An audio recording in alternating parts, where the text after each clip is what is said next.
Welcome back to another video, and in today's video we have our Crown Jewel Australia pay-per-view, and this was one of the biggest, best pay-per-views that WWE has had this year. Obviously Evolution is probably going to top this one slightly, but this is a hard second for WWE for this year. Yeah, this show was a very fun one. A few really good matches I think will stick with a lot of people throughout the rest of the year and probably into that next year. But yeah, this card was very fun. We got a huge pops for a lot of the hometown people, huge pops for obviously Cena. But yeah, this was a very fun show. It was definitely worth waking up early for it. Yeah, for sure. But starting things off with our first match of the night, we started the night off with Bronson Reed defeating Roman Reigns. Now, for the first kind of basically half of this match, we've seen Roman Reigns just kind of dominate. He was beating the hell out of Bronson Reed with a cricket bat or something like that. He had the kendo stick and he was just kind of walking around beating the hell out of him. He got on the mic at one point and said, "If you want to see tables, acknowledge me." And the whole crowd erupts and the ones go up and he brings the table out. But yeah, the big part of the story obviously is going to be Braun Breaker comes out. He gives a big spear to Roman, kind of takes him out. The Usos come out. They try to come help, but at the end of the day, we see Jey Uso spear Roman on accident, and that is what caused Roman to get defeated here. And yeah, it cost him the match. Yeah, it is interesting that after the match, after they kind of got back up and kind of seen everything that happened after they acknowledged the loss, Roman Reigns kind of said, "I don't want to see you guys till Christmas." So whether that means we'll actually won't see Roman Reigns till Christmas time or into next year is a little weird, because it feels like he just came back just for this match then. So yeah, obviously we haven't really got that Jey Uso Roman Reigns kind of one-on-one as of late. Obviously Jey Uso has kind of took a very different career approach over the past year and a half, so I think him versus Roman is a big money match that I think WWE really wants to do, and whether that is a WrestleMania match going into next year, I wouldn't be surprised. But yeah, this match was fairly solid. It wasn't as, extreme as, you kind of want this street fights to be, but it is what it is. I didn't really expect nothing too crazy from Roman Reigns and Bronson Reed in the extreme side of things. But yeah, this is still a very solid opener and a good one to get the crowd going throughout the night. Yeah, I feel like maybe they could have took like 5 minutes off of this one and added it to our next match. But yeah, this was a solid match. Nothing really to complain about.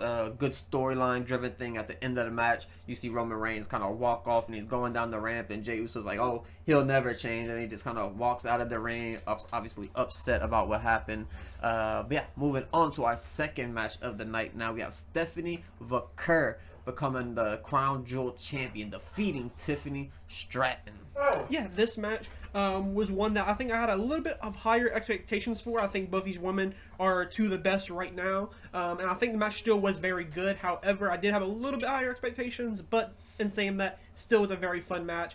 Stephanie getting the win felt, like I said, a little obvious in the predictions, but that's not a bad thing all the time. I think sometimes going with the obvious result isn't bad sometimes. But yeah, this is good to keep momentum up for Stephanie while she continues this Women's World Champion reign. Now, this was a solid match. Unfortunately, it was a little bit short, and I think, they probably could have took 5 minutes off 2 different matches and kind of gave it to this one to kind of even things out a bit for this card, because this was the only one that kind of felt a little bit short, coming in at 10 minutes when every other match on the card was basically 20 minutes plus. But yeah, decent match, nothing really to complain about. But our next match, now this is where the crowd really woke up. This is where the crowd really erupted. This was maybe the best match of the night, depending on who you ask. But we have John Cena defeating AJ Styles. Mr. WWE versus Mr. TNA. AJ Styles with a beautiful entrance and introduction from Alicia Taylor that was written by John Cena and handed to her from a note. So that was a very cool thing that he did, mentioning TNA, mentioning the Bullet Club, calling the Ace, and all kind of just good praise for AJ Styles that we haven't really seen in the WWE form yet.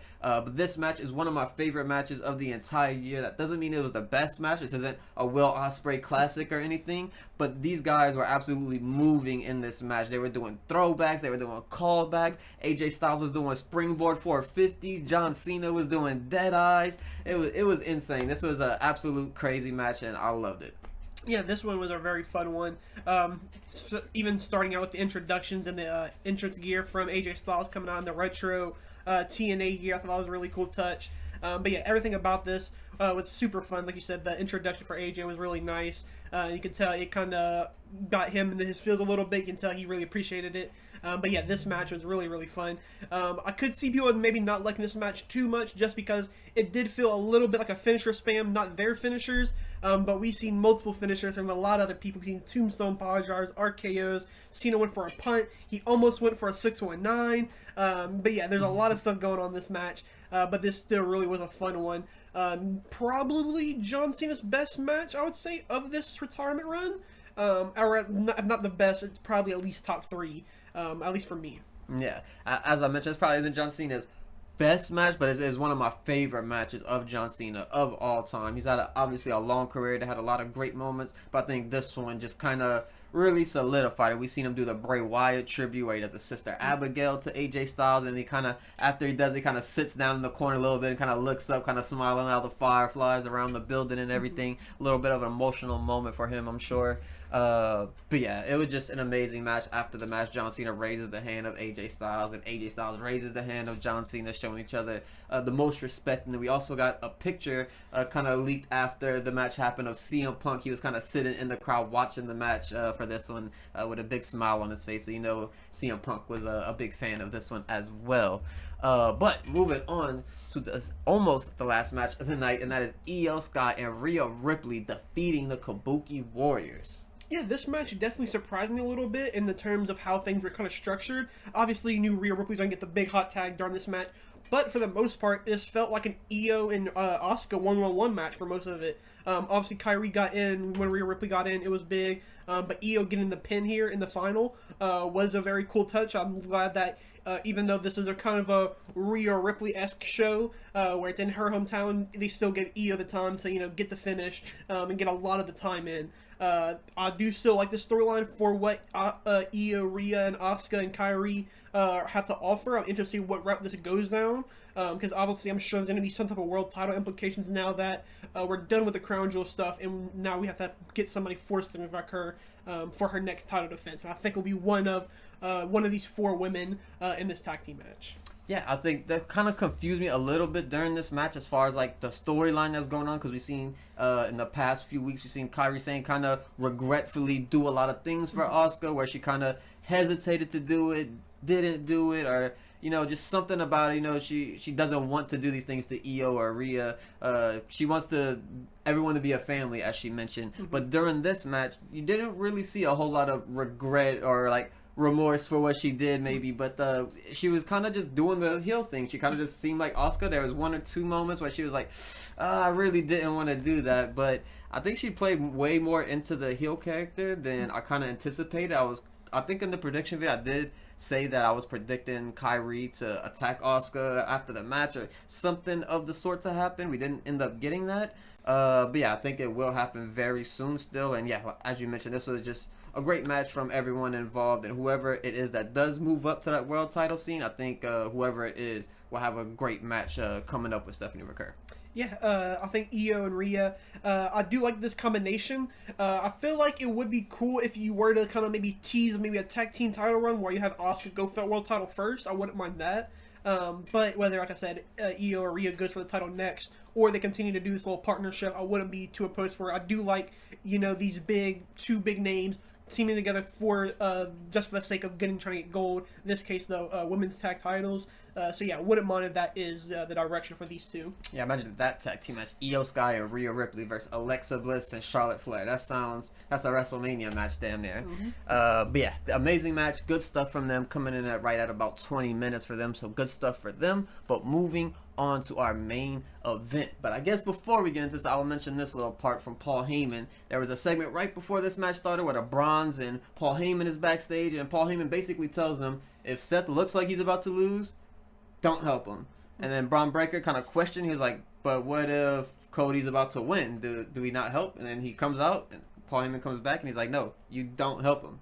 And it was like, what to do if he does lose. And, obviously we all hinted at that, okay, it's the splits happening. Something's going to happen during this match. We didn't really get it, but what we did get for this crazy match is Seth Rollins defeating Cody Rhodes. Not necessarily clean, that had a lot of stuff going on during this match, during the end here, but definitely a banger match. Went a little bit long for my liking probably, but I do feel like it was a really good match nonetheless. Yeah, this one was very fun. It isn't my favorite match between these two because they've had so many banger matches in their past. But this was pretty fun. The finish, I think, will be a little bit up in the air for a lot of people. For me, I don't really like kind of like these one punches, and that's how they're going to get the win. After we've seen a crossroads off the top rope, we've seen a coast-to-coast flying headbutt from Seth.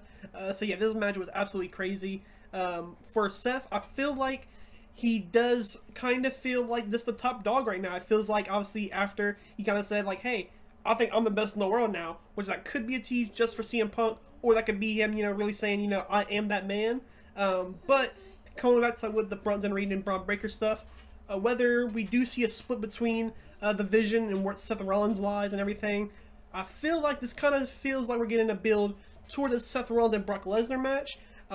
Whether that does happen or not too opposed, but hopefully just Seth keeps on this momentum. I think he's doing very good right now, and I wouldn't mind seeing him kind of continue it. Yeah, Seth Rollins obviously has a past with Brock Lesnar, having multiple matches with him in the past. A pretty long history with Brock Lesnar, one of the few people who's wrestled him quite a few times. But yeah, this match, it was pretty good. Like, they did a lot of great stuff. We've seen the Phoenix Splash from Seth Rollins. We've seen Cody Rhodes do the crossroads off the top, like you mentioned. And a couple unique moves from Cody Rhodes. I believe he kind of did a Deadeye as well during this match. It's kind of like some kind of version of a Deadeye at least. But yeah, it was a good match. I think it was mainly just the time that kind of messed this up, as well as the John Cena and AJ Styles match happening. It kind of took the energy out of the Rhea Io match. That was very exciting and kind of, had the storyline parts to it as well. So it kind of took the energy out a little bit. But I will say the main event was very good, and I'm just very happy with the entire show in general. Yeah, this show was very, very good. Like I said, it was definitely worth waking up for the early start time because sometimes with these WWE shows, they might kind of have some big names on it, but the matches may not live up to it. This one was a case of similar situation where you have a lot of huge names on this card, but they come out to deliver with a very good show. And now going into a Raw, should be pretty fun with a lot of stuff. Obviously, Seth Rollins is going to have to talk to Paul Heyman and the rest of the Division, so yeah, it's interesting to see what's going to happen on these upcoming Raws. Yeah, and we officially are going to start our Survivor Series War Games path here. But that is going to wrap it up for this video. We appreciate you guys for watching. We'll see you guys in the next one.